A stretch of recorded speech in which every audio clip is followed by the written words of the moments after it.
یار کی لاکھ دل میں پیدا کر،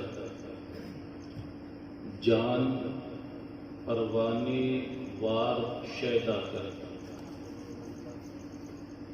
تو کو اتنا مٹا کہ تو نہ رہے۔ یہ پیغام اگر انسان کوشش کرے سمجھنے کی تو یقیناً بات مختصر ہو، سمجھا زیادہ جائے۔ اس کمپیوٹر ایج میں ہونا یہی چاہیے۔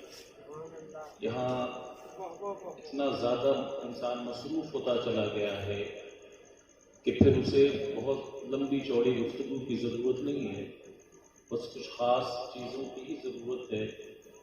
اور تاریخ اس بات کی شاہد ہے کہ جس نے بھی انقلاب برپا کیا ہے یا جس کے اندر بھی انقلاب پیدا ہوا ہے، اس کی انقلاب پیدا ہونے کا جو سبب تلاشیں گے تو کوئی ایک دو بات ہی ہے، اس نے پوری زندگی کو بدل کے رکھ دیا۔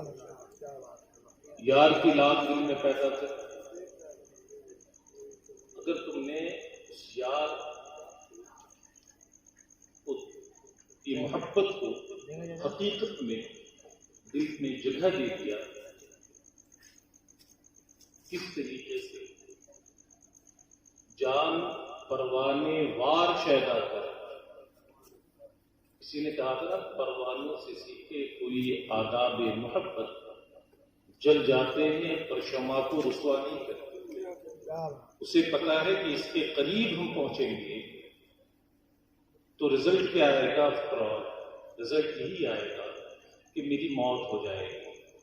لیکن اس کا عشق ایسا ہے شمع کے ساتھ، اس کا رشتہ ایسا مضبوط ہے کہ اسے یہ گوارا نہیں ہوتا کہ میں زندہ رہوں، میں اپنی زندگی کو تحفظ فراہم کروں اور میرا یار رسوا ہو جائے، یہ اس کو پسند نہیں ہے۔ کہا اس جان کا فائدہ کیا جس جان کے رہنے کے باوجود اس کا یار رسوا ہو جائے۔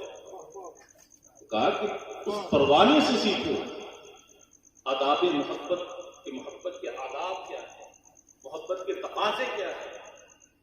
یہاں ہم تو سب کچھ کر ڈالتے ہیں، سوچتے بھی نہیں۔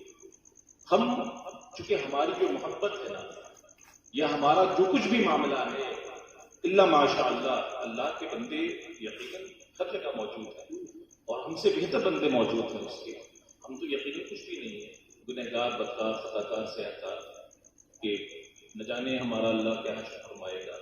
لیکن بس اس کی ذات کریمی سے آسرا ہے کہ اللہ کریم یقیناً اپنے محبوبوں کے صدقے ہماری مغفرت فرماتے ہیں۔ وہ رب سے جو رشتہ ہونا چاہیے ہمارا حقیقی رشتہ، ویسا رشتہ ہمارا رب سے قائم نہیں۔ ہم جو کچھ بھی قائم کرتے ہیں وہ اپنی زبان سے قائم کرتے ہیں اور اسے زبان تک محدود رکھتے ہیں، اس سے آگے کچھ نہیں کرتے۔ بھلے ہمارے پاس کچھ ہو نہ ہو، کچھ ہو نہ ہو، ہم اس کی طرف دیکھتے بھی نہیں کہ ہمارے پاس کیا ہے۔ جس چیز کا ہم نے دعویٰ اور عہد کیا ہے، اس رب سے وعدہ لیا ہے، وعدہ کیا ہے، اس کے حضور کیا ہم اپنے وعدوں پہ کما کھڑے اتر؟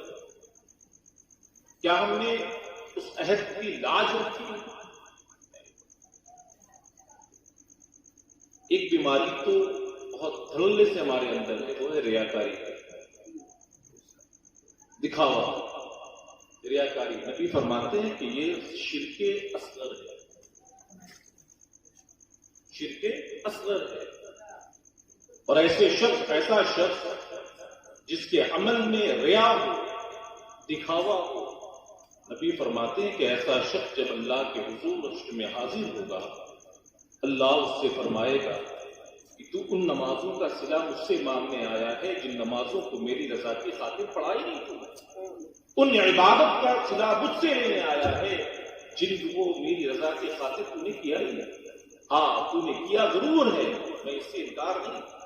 ایسا نہیں کہ تو نے پڑھا نہیں، ایسا نہیں کہ تو نے ان عبادتوں کو کیا نہیں، کیا ضرور ہے، لیکن میری رضا کی خاطر نہیں، اس میں ریا موجود ہے۔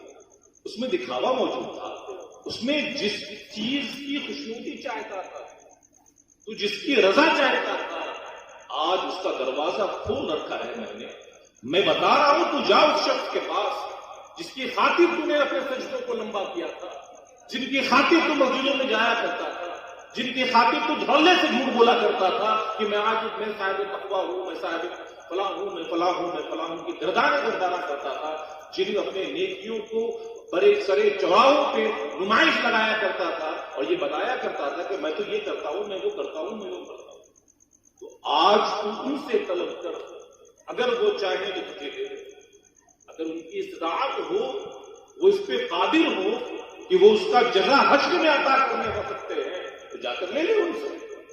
نبی فرماتے ہیں کہ سوچو اس کو کون کام ہے۔ اس لیے یہ چیز جو ہمارے اندر ہے اسے ختم کرنا ہوگا۔ یہ چیز اگر ختم ہو جائے تو انسان بہت حد تک پاک ہو جائے، بہت حد تک پاک ہو جائے۔ اس لیے اس رب کا تعلق اس سے قائم، جو عہد ہم نے کیا ہے اس پہ قائم ہو، صرف زبان سے نہیں۔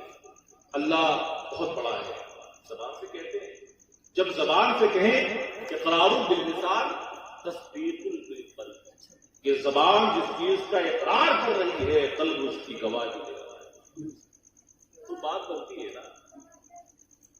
اللہ سب کچھ دیکھتا ہے، اس کے بعد بھی بندہ گناہ سے رکتا نہیں۔ مسئلہ گناہ ہو جانے کا نہیں ہے، مسئلہ تو یہاں ہے کہ اس گناہ ہو جائے، اس کے بعد اللہ کے حضور اگر رجوع کر جائے بندہ تو یقیناً اللہ اسے محبوب بنا لے گا۔ لیکن گناہ ہو جاتی ہے تو اللہ کی طرف وہ رجوع نہیں کرتا، اللہ سے رجوع نہیں کرتا، توبہ نہیں کرتا، اشک ندامت بہاتا نہیں ہے، بلکہ وہ بالکل دوسری دنیا میں جی رہا ہوتا ہے، جیسے موت اسے آنی نہیں، جیسے موت سے اس کا سامنا نہیں ہونا ہے، جیسے موت اس کے گھر کے دروازے پہ دستک نہیں دے گی، اسے مرنا ہی نہیں ہے، اس کا یہ حال ہوتا ہے، وہ اپنے گناہ پہ ڈٹا رہتا ہے۔ تو ظاہر ہے کہ اگر وہ ڈٹا ہوا ہے تو خوف اللہ کا جو دل میں ہونا چاہیے بندے کے، وہ دل کا خوف نہیں ہے، وہ خوف نہیں ہے ہمارے دل میں۔ ہاں زبان سے اچھا ہے تو کچھ بھی کہے، اس لیے اللہ کا خوف دل میں پیدا نہیں ہے۔ اس یار سے محبت کرے، اس رب سے محبت کرے، اسے اپنا یار بنائے، اور اس پروانے کی طرح کہ جان جائے تو جائے لیکن اس سے کیا ہوا عہد